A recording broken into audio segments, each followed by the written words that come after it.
중국인 기자가 철부지 같은 질문으로 인해 미국 양궁 은메달리스트의 국제적인 망신을 당했습니다. 양궁 결승전에서 김우진에게 석패한 브래디 앨리슨 선수는 중국 기자의 미소를 보내며 충격적인 한마디를 내뱉었습니다.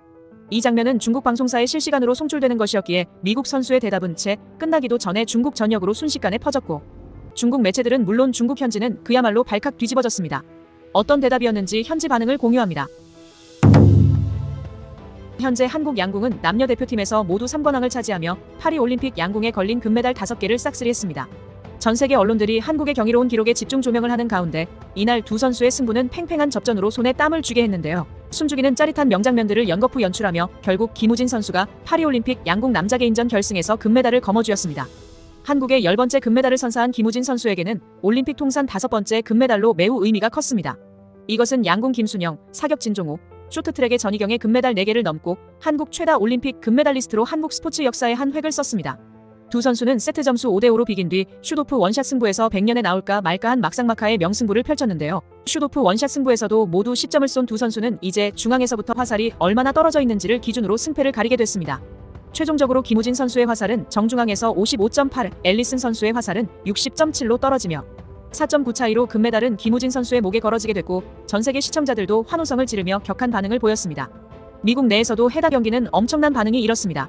미국 매체 워싱턴 포스트는 다시 없을 역대급 명승부라며 단연코 파리올림픽에서 가장 하이라이트가 될 장면 중 1위라면서 이날 김우진 선수와 앨리슨 선수의 명승부를 특집 기사로 실었습니다. 이로써 한국은 여자 양궁뿐 아니라 남자 양궁까지 전 종목을 석권하며 세계 최강의 자리를 지켜내며 세계 관중들의 박수갈채를 받았습니다. 그런데 이런 와중에 미국 AP통신은 조금 다른 기사를 전했습니다. 최근 중국인들이 한국이 양궁을 잘하는 이유는 중국 덕분이라면서 한국은 중국의 소국으로 중국의 DNA를 물려받았고 지금까지 한국이 성장할 수 있게 지켜봐주고 도와준 중국에게 감사해야 한다. 솔직히 김우진 금메달은 박탈시켜야 하는 것 아니냐. 경기 중에 무언가 사기를 친 게 틀림없다. 그게 한국인의 특징이기 때문이다 라며 동북 공정을 노골적으로 드러내며 중국 여론을 의식한 듯한 발언을 서슴지 않았습니다. 그러나 AP통신은 제목부터 한국이 중국을 제압했다. 중국을 제치고 연속적으로 금메달을 거머쥐었다는 기사를 냈습니다. 덧붙여 중국은 2023년 양궁 월드컵에서 한국을 꺾은 후 돌파에 대한 기대가 컸지만 이번 한국 여자 양궁 결승전에서 패배하며 한국에 금메달을 추가해줬다. 선수들은 좋은 스포츠맨십을 보여줬지만 그에 대해 중국 내에서는 큰 비난에 시달리고 있는 것으로 드러났다며 중국 선수들의 태도와 중국 여론 사이에 큰 괴리감이 화제를 모으고 있다고 우회적으로 비판 기사를 올렸습니다. 실제로 중국 내에서는 한국의 양궁 종목 금메달 싹쓸이는 엄청난 이슈가 되고 있다고 전해집니다. 충격적인 것은 중국 최대의 공영방송사 CCTV가 김우진 선수의 상대였던 앨리슨 선수에게 도를 넘는 질문을 건넸던 것이 밝혀졌는데요. 아쉬운 패배로 뭔가 부정적인 답변을 기대했던 CCTV 중국 기자는 오히려 앨리슨 선수의 일침으로 중국 내 엄청난 충격을 안겨줬던 것입니다. 좀 더 자세히 중국 기자가 어떤 식으로 질문을 했는지, 미국 브래디 앨리슨 선수의 답변은 어땠는지 살펴보면 중국인 기자 왈 솔직히 한국이 금메달 감량이 된다고 생각하냐? 아무리 봐도 김우진이 그냥 운이 좋았던 것 같은데 어떻게 생각하냐? 그리고 무언가 조작이라던가 경기 중 비리를 발견하지는 못했냐? 아무리 봐도 수상한 경기였다. 김우진의 금메달을 박탈시켜야 하지 않겠냐? 라는 뉘앙스로 질문했습니다. 중국을 대표하는 공영방송사 기자가 전 세계가 지켜보는 가운데 이런 질문을 대놓고 한다는 것이 믿겨지지 않을 정도인데요. 이때 미국 앨리슨 선수는 중국인 기자의 질문을 간파한 듯 옅은 미소를 지으며 단호하게 한마디로 답변했습니다. 꿈꿔왔던 시합이었다. 이 대답이 나오자 숨죽이며 귀 기울이던 중국 전역은 찬물을 맞은 듯 순식간에 얼어붙었습니다.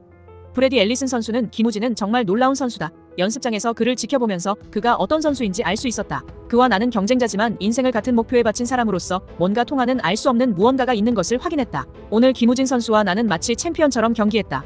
김우진 덕분에 너무 즐겁고 짜릿한 경기였다.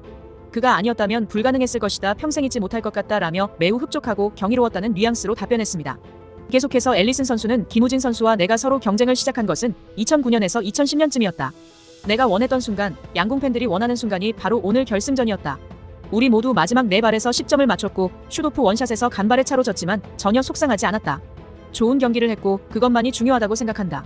우리가 다시 붙는다면 양궁 역사상 가장 위대한 듀오 중 하나일 것이다. 나는 벌써부터 그를 만날 2028년 LA 올림픽이 기대된다라고 덧붙였습니다. 이 같은 앨리슨 선수의 거침없는 발언에 크게 당황한 중국 기자는 그의 대답을 채 끊지도 못했고 그대로 전 세계에 생방송되면서 실시간으로 중국 전역에도 송출되자 크게 실망한 CCTV를 지켜본 중국 내에서는 일제히 앨리슨은 미국의 양궁 영웅이라며 찬사가 쏟아졌습니다. 중국 네티즌들은 재빨리 앨리슨 선수에 대한 검색 결과를 공유하면서 그는 2008년 베이징 올림픽을 시작으로 이번 대회까지 5번 연속으로 올림픽에 진출하며 은메달 3개, 동메달 2개를 목에 걸었다. 그런 선수가 저렇게 말할 정도면 정말 분하지만 인정할 수밖에 없다. 한국에는 왜 이렇게 신궁이 많은 것이냐? 중국은 백날 가도 한국을 이길 수 없는 것인가? 라며 한탄하면서도 그래도 한국 양궁 실력이 이만큼 성장할 수 있었던 것은 중국이 우수한 DNA를 물려줘서 그런 것 아니냐며 널뛰기를 했습니다. 미국 브래디 앨리슨 선수는 이번 8강전에서 김재덕 선수에 승리하고 4강과 결승까지 오른 한국 선수 킬러로 알려진 실력자로 알려집니다.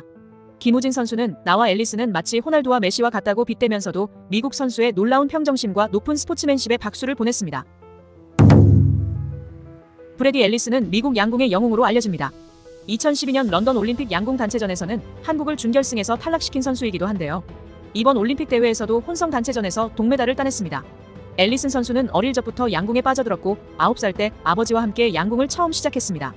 그때부터 그의 양궁 여정이 시작됐지만 그동안 겪었던 어려움도 만만치 않았다고 합니다. 어린 시절에 다리 보조기를 착용해야 했던 경험은 더욱 강한 정신력을 키울 수 있었다고 하네요. 그는 현재 미국 양궁 선수 중 직업으로 하는 양궁 선수로는 혼자라서 양궁 용품 쇼핑몰도 운영하는 낭만 터지는 양궁 선수입니다. 브래디 앨리슨의 외모도 시간이 지나면서 많이 변했습니다. 초기에는 깔끔한 모습과는 달리 지금은 긴 수염을 기르고 있어서 감성 넘치는 모습이 되었네요. 그는 인터뷰에서 수염은 나의 정체성의 일부라고 말하며 자신만의 스타일을 자랑했습니다. 브래디의 성공 비결은 그만의 철저한 훈련 방식에 있다고 말했습니다. 매일 수시간씩 활을 쏘며 기술을 연마하고 정신적인 훈련의 중요성도 언급합니다. 양궁은 90% 이상이 정신력이라며 집중력을 유지하는 것이 얼마나 중요한지 잘 알고 있었습니다. 또한 그의 경기력 향상은 가족은 나의 힘의 원천이라는 말에서도 잘 드러나고 있습니다. 이번 파리올림픽에는 정의선 현대차그룹 회장이 현장을 방문했습니다. 10연패 금메달을 독차지하자 정 회장은 선수를 격려하며 크게 기뻐했다는데요. 현대차그룹은 대한양궁협회 회장사로서 1985년부터 약 500억 이상을 지원해왔고 정몽구 명예회장에 이어 정의선 회장이 이어서 지원하고 있으며 특히 양궁의 스포츠과학화와 우수선수 육성 시스템을 구축하여 한국 양궁의 세계 최강 자리 굳히기에 큰 힘을 보탰다는 평가입니다. 대표적인 사례로 파리올림픽 경기장에서 발생할 음향, 소음 등을 진천선수촌에 그대로 재현해 설립하고 파리 현지에도 전용 연습장을 마련해 선수들의 경기 감각을 유지하도록 지원을 아끼지 않았다는 사실이 알려졌습니다. 정의선 회장은 우리나라 양궁이 시작됐을 때부터 선대 회장님의 노력이 전통으로 이어지며 양궁 시스템이 만들어져 왔다면서 다음 2028년 로스앤젤레스 올림픽을 준비하고 있다고 전했습니다. 한국 양궁의 지속적인 발전과 성공은 큰 자부심과 희망이라고 말했습니다. 양궁 혼성 단체전이 2020년 도쿄 대회에서 처음 도입된 이후 한국이 양궁 전 종목을 석권한 것은 이번이 처음입니다. 도쿄 대회에서는 남자 개인전을 제외한 4개 종목에서 금메달을 따냈지만 이번에 모든 종목에서 금메달을 획득했다는 것은 의미가 다르다는 것이죠. 이러한 결과는 협회와 선수들, 스태프들이 서로 믿음이 바탕이 되어야 가능하다면서 한국 양궁은 대표 선발전부터 공정하기로 유명하다고 말했습니다. 협회는 선수들이 대회에 보다 빨리 적응할 수 있도록 철저히 준비해야 하므로 이번 대회가 파리의 전쟁기념관 같은 레쟁발리드에서 열린다는 정보를 접하고 즉시 수소문하여 서울 용산구 전쟁기념관에서 대회를 준비하게 했다면서 더불어 선수들의 숙소와 식단까지 세세히 신경 썼다고 덧붙였습니다. 한편 이 같은 양궁에 대한 전폭적인 지원은 상대적으로 홀대받는 종목들에 대한 문제점이 재부각되고 있습니다.